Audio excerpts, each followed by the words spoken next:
Ja sam Iva Marković i dolazim iz inicijative Pravo na vodu.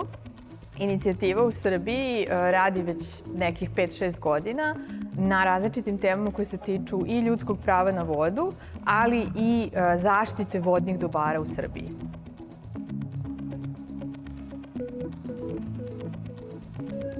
Kada smo počinjali, podrška Evropskog pokreta za vodu je mnogo značila, najviše zbog toga što su to bili neki ljudi koji su iz drugih zemalja koje mi ne poznajemo lično i ne poznajemo iz borbe, ali su u stvari vrednosno bili potpuno na istoj liniji kao i mi. Bili su protiv privatizacije voda, bili su za zaštitu različitih prirodnih dobara, uključujući i vode. Prosto, mi smo se pronašli sa tim ljudima bez da smo uopšte razumeli koliko je ta mreža u stvari važna i velika na nivou našeg kontinenta.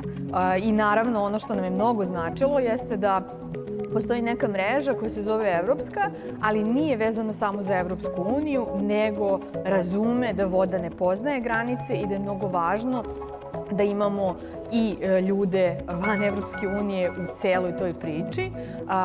I mislim da je to nekako dalo nama zaista vetar u leđa, da uspemo da razmišljamo mnogo šire o svim problemima, jer se često nađemo u situaciji da nam se čini da je samo kod nas, ovo je samo u Srbiji, ovo postoji samo kod nas.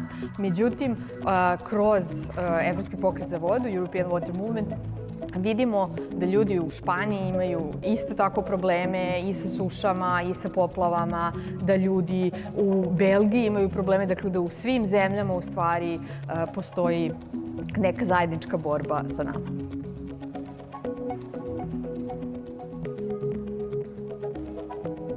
Evropski pokret za vodu ima trenutno dosta izazova i problema na koji način da napravimo neku održivost u ovoj platformi. Platforma ima gomilu spoljnih izazova. Sa jedne strane, znamo šta se dešava u Evropskoj uniji, šta se dešava generalno u svetu. Ogromni su pritisci na vode, zakoni se menjaju tako da budu naravno u interesu kompanijama umesto u interesu javnosti. I mi u svemu tome nekako pokušavamo da se izborimo. I to je očigledno, dakle ti spoljni pritisci. Međutim, ima dosta unutrašnjih izazova kako da budemo, mi svi volontiramo, svi smo tu iz neke najbolje volje.